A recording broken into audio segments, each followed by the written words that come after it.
தற்போது 11ஆம் வகுப்பு பொதுத் தேர்வு முடிவுகளில் முதல் 3 இடங்கள் கோவை, ஈரோடு, திருப்பூர் மாவட்ட மாணவர்கள் மற்ற மாவட்டங்களை விட அதிக அளவில் தேர்ச்சி பெற்று சாதனை படைத்திருக்கிறார்கள்.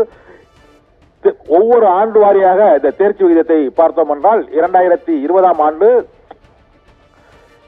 96.04% மாணவ மாணவிகள் தேர்ச்சி அடைந்திருக்கிறார்கள். 2021ஆம் ஆண்டு கொரோனா காலம் என்பதால் 100% தேர்ச்சி அறிவிக்கப்பட்டது. 2022ஆம் ஆண்டு 90.07% மாணவ மாணவிகள் தேர்ச்சி அடைந்திருக்கிறார்கள். அதன் பின்னர் சற்று அதிகரித்து 2023ஆம் கல்வியாண்டில் 90.93%, இந்த நடப்பு கல்வியாண்டில் 91.17% மாணவ மாணவிகள் தேர்ச்சி பெற்றிருக்கிறார்கள்.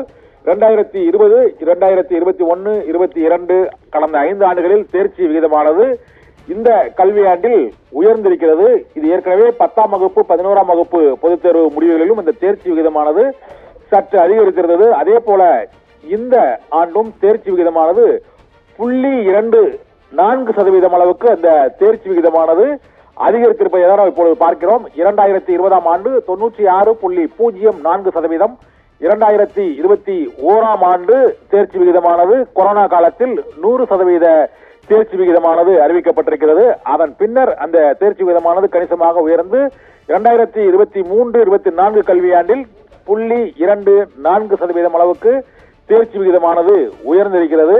11ஆம் வகுப்பு பொதுத் தேர்வு முடிவுகள் வெளியாகியுள்ள நிலையில் தேர்ச்சி விகிதமானது 91.17% இந்த ஆண்டு உயர்ந்திருக்கிறது. இதே போல 11ஆம் வகுப்பு பாடப்பிரிவில் 100க்கு 100 சென்டம் சதமடித்த மாணவர்களின் பட்டியலை பார்த்தோம் என்றால் கணினி அறிவியல் என்று அழைக்கக்கூடிய கம்ப்யூட்டர் சயின்ஸ் பாடப்பிரிவில் 3432 மாணவர்கள் 100க்கு 100 மதிப்பெண்களை பெற்று சாதனை படைத்திருக்கிறார்கள்.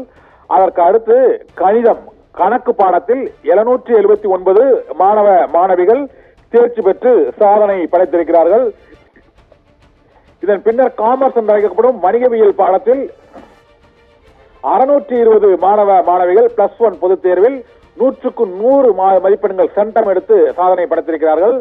பாட்டனி என்று அழைக்கப்படும் தாவரவியல் பாடத்தில் 2 மாணவர்கள் மட்டுமே 100க்கு 100 மதிப்பெண்கள் சென்டம் எடுத்து சாதனை படைத்திருக்கிறார்கள். ஜுவாலஜி என்ற விலங்கியல் பாடப்பிரிவில் 29 மாணவ மாணவிகள் 100க்கு 100 சென்டம் சதமடித்து சாதனை படைத்திருக்கிறார்கள்.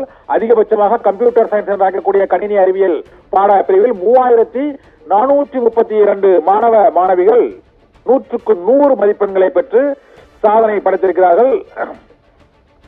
வணிகவியல் பாடத்தில் காமர்ஸ் பாடத்தில் 620 மாணவ மாணவிகள் இந்த சாதனையை படைத்திருக்கிறார்கள். கணக்கு பாடத்தில் 779 மாணவ மாணவிகள் 100க்கு 100 மதிப்பெண்களை பெற்று சாதனை படைத்திருக்கிறார்கள். தாவரவியல் பாடத்தில் 2 மாணவ மாணவிகள் மட்டுமே குறைவான எண்ணிக்கையில் 100க்கு 100 மதிப்பெண்கள் பெற்று அந்த சாதனை படைத்திருக்கிறார்கள். பாட்டனி பாடத்தில் 2 மாணவர்கள் மட்டுமே 100க்கு 100 மதிப்பெண்களை பெற்றிருக்கிறார்கள்.